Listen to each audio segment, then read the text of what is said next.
Une autre chose aussi qui ne change pas, c'est qui nous sommes. Nous sommes, en tant qu'Église, le corps de Christ, où chacun de nous, nous sommes ses membres, et chacun de nous, on a reçu des dons particuliers où nous sommes appelés à les mettre au service les uns des autres, afin que Dieu soit honoré par qui nous sommes, en train d'accomplir la mission de son Fils de faire de toutes les nations des disciples. Et pour y arriver, notre pasteur Jean-Philippe Bien-Aimé, il nous a dit la semaine passée une vérité dans son message essentiel. Il faut reconnaître que Jésus-Christ n'est pas notre consultant, mais notre maître. Voyez-vous la différence? Plusieurs consultent Dieu, mais n'acceptent pas qu'il est le maître suprême sur leur vie. Le chrétien reconnaît l'autorité de Dieu sur sa vie. Oui, il le consulte, mais comme étant son maître, son Seigneur, son Sauveur bien-aimé. Saisir cette vérité-là nous aide dans notre quotidien tous les jours. On a chanté tantôt « Être transformé, je n'ai pas peur de ça. Je ne crains point, fleuve d'eau vive, transforme-moi. » Maman, êtes-vous là ce matin? C'est moi qui prêche. Fait que moi, vous brassez peut-être un peu, là. Je ne prêche pas souvent, fait que m'en profiter comme il faut. Faites-vous-en pas trop. Mais on a un modèle à suivre. Jésus, dans Marc 10, 45, dit « Le Fils de l'homme est venu non pour être servi, mais pour servir et donner sa vie en rançon pour beaucoup. » Et ça, je trouve les caractéristiques d'un moment là-dedans. Servir, donner sa vie. Ça devrait être l'image de chaque croyant, mais ce matin, on l'a appliqué un peu aux mamans.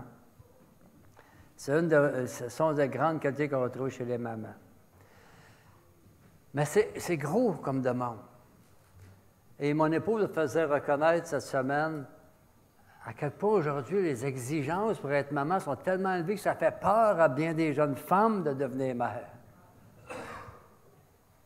Donc j'aimerais ce matin, à partir du psaume 16, vous proposer l'ABC du bonheur en tant que maman. Mais c'est bon pour tous les chrétiens aussi. Mais en écoutant la lecture du psaume 16, j'aimerais que vous vous mettiez un peu dans les souliers de David, qui, selon plusieurs commentateurs, est en train de fuir Saül. Parce que Saül a été choisi par le peuple pour être roi, mais il a désobéi à Dieu, et Dieu lui a enlevé sa royauté, il l'a donné à David. Mais David est venu servir Saül, qui était encore en place, malgré qu'il... Et il servait Saül vraiment qu'un cœur sincère et honnête, mais Saül jalousait David parce qu'il avait des victoires extraordinaires et craignait que jamais David prenne sa place et que ce ne soit pas son fils, Saül, qui prenne la place. Et là, il y a une suite que Saül poursuit David, et il veut sa mort, il poursuit partout, et David est obligé de fuir continuellement Saül.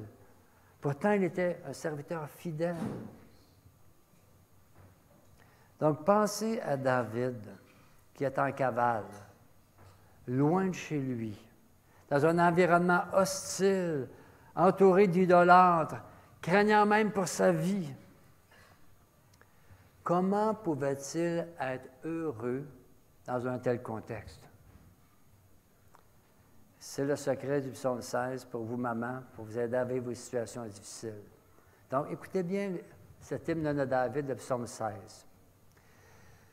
« Garde-moi, ô Dieu, car je cherche refuge en toi. Je dis à l'Éternel, tu es mon Seigneur, tu es mon bien suprême. Les saints qui sont dans le pays, les hommes pieux, sont l'objet de toute mon affection. On multiplie les idoles, on court après les dieux étrangers, mais moi, je ne verse pas d'offrande de sang en leur honneur. Je ne mets pas leur nom sur mes lèvres. C'est toi qui es ma part, et la coupe où je bois, c'est toi qui m'assures mon lot. Un héritage délicieux m'est attribué, une belle possession m'est accordée. Je bénis l'Éternel car il me conseille. Même la nuit, mon cœur m'instruit. J'ai constamment l'Éternel devant moi. Quand il est à ma droite, je ne suis pas ébranlé.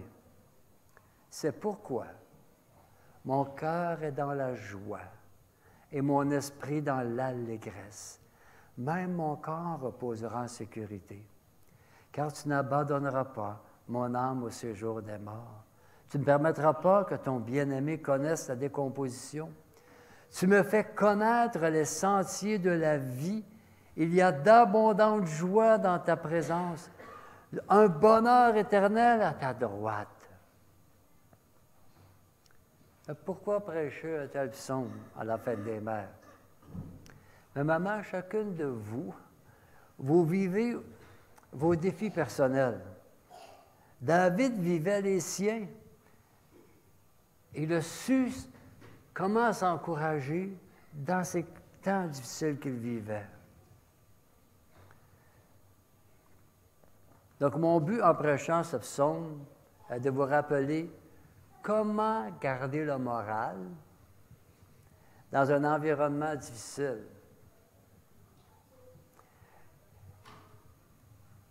Michel est mère de 4 enfants. On a vécu des environnements difficiles. Et vous en vivez, je suis certain, on ne vit pas dans un monde parfait.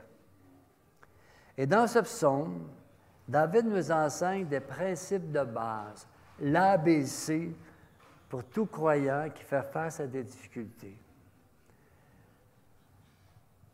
Comme vous, chère maman. Donc voilà pourquoi je prêche ce psaume-là. Quoi faire quand nous passons par des difficultés ou comment garder le moral dans un environnement difficile? Okay. Là, j'essaie de répondre à cette question-là. Déjà, on a chanté un chant qui peut vraiment nous aider quand on tourne vers lui le regard. Ça, c'est le point de départ. Sortir nos regards du quotidien qui nous trouble, tourner nos regards vers Dieu. Et c'est exactement ce que David fait dans ce psaume.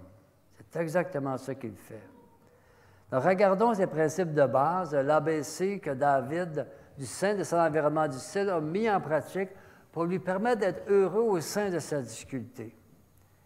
L'ABC, adoration, bénédiction, confiance. Commençons par l'adoration.